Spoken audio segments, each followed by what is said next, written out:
Miniart 135th Troop Carrier, Part 4. So many chips!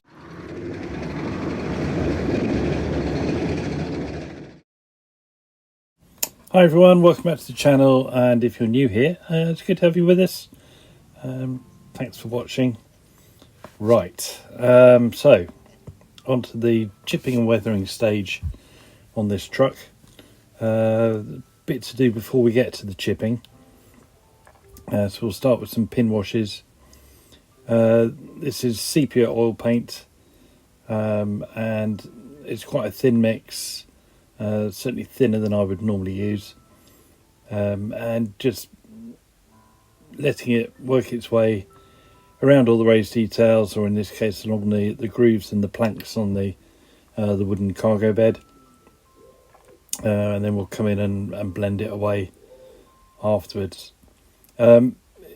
It's potentially going to be a shorter video than normal, because although the process seems to take a really long time to do, the footage I feel is going to be a bit boring, so I will speed things up as I normally do, but let's say there weren't many processes completed in the time it took to complete them, if that makes sense. So just working my way around, just doing a small area at a time, and then, as I say, I'll come through and blend it away in a minute with the odourless thinners.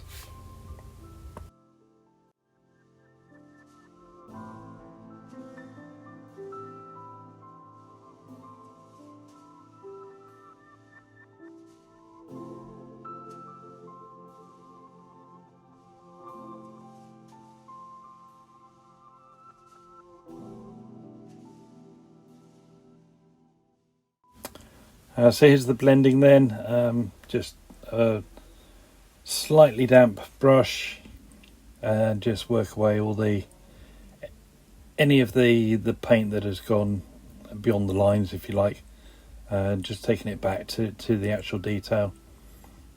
And this also acts as like a filter across the rest of the surface, and that will come into its own once we get onto the bare wood part of the truck.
Okay, now the same process on the body of the cab, again with sepia oil paint, and just go around all the raised details. I won't go into it too much detail this time, but you can see how it works.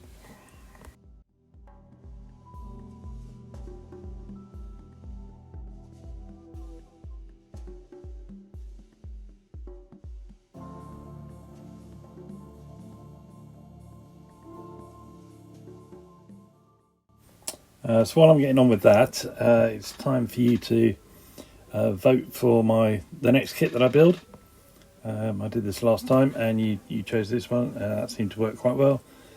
So your options this week are either a Panzer IV by Camo, it's the German assault gun version, or the Miniart Grant British tank from the desert.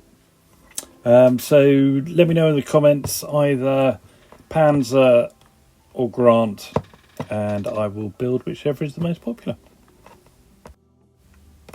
Okay, back to this one.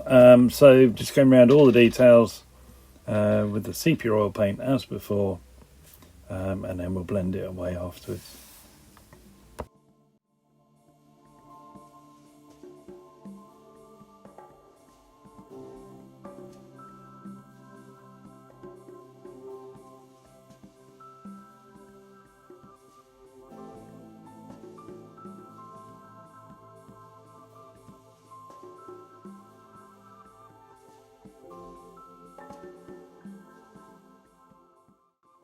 Okay, so that's now all dried. I've applied the decals. I've removed all the masking, and you can really see now how well that pin wash has worked. And again, it on there just gives a nice grimy feel to it. You can see how it's worked into the wooden boards, made them look really realistic. And again, on the side, I've done all those. And it just gives a sense of age and use. Yeah. Right, let's get on to the chipping. So I'm using my standard colours for German grey. So it's Sky Grey by Vallejo for the initial chips. It's quite a thin mix, and it's got some VMS retarder in it. It's probably 50-50 paints and then retarder and water, if you see what I mean. So just with a very pointy brush, just wherever you feel wear and tear would occur. There are some natural places that have been created by the hairspray chipping on the desert yellow, sort of on the roof there. You can see some scrapes. But I'm just going around obvious places like the bonnet, corners, edges, and that sort of thing. Try and get the chips as small as you can to make them as realistic as possible.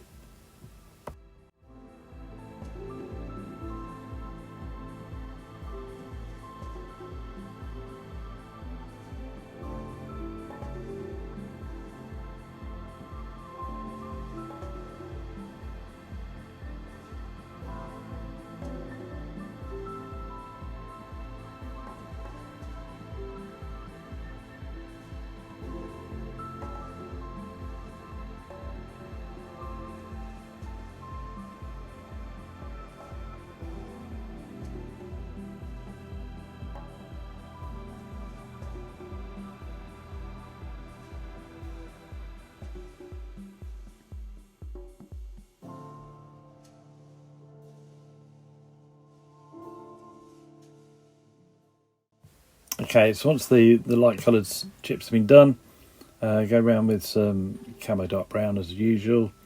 You must have seen me do this hundreds of times by now. And just this needs to go within the boundaries of the lighter chips.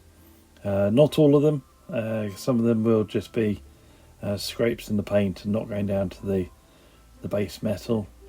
And covering the light grey in a non-uniform way, so leaving some edges showing, and just randomise it. And again, as small the chips as possible, just makes it more realistic.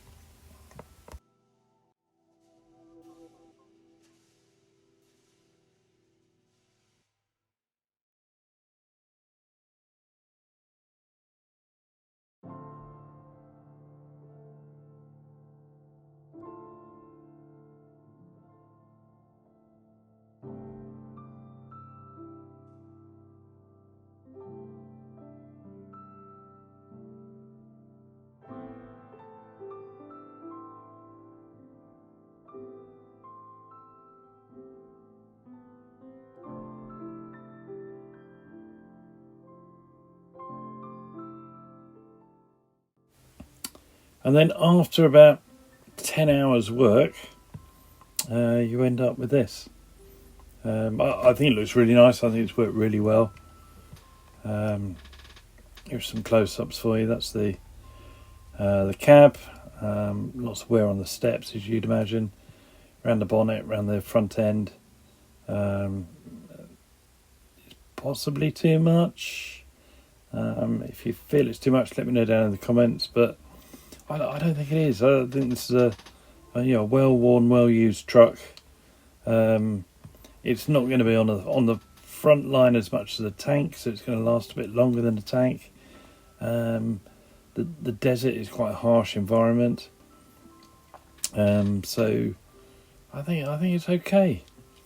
Now remember, when you do these panels, you can see that I've just chipped around the metal bit around the edge, the framework, and I've obviously tried not to do any metal type chips on the wood. The seats, I've done a much better job of the seats in the back than I did in the cab, but it's too late to go back now, unfortunately. But I'm quite happy with how they've come out. I'm going to do it with the back door of the back tailgate of the cargo bed down. So again, that involved weathering that in a different way. But there you go. As I say, it took a long time to do two quite complex processes that weren't really interesting in the video, but the results are very interesting. So I hope you enjoyed that. Don't forget to vote for which kit you want me to do next, and I will see you next time. Thanks for watching. Bye.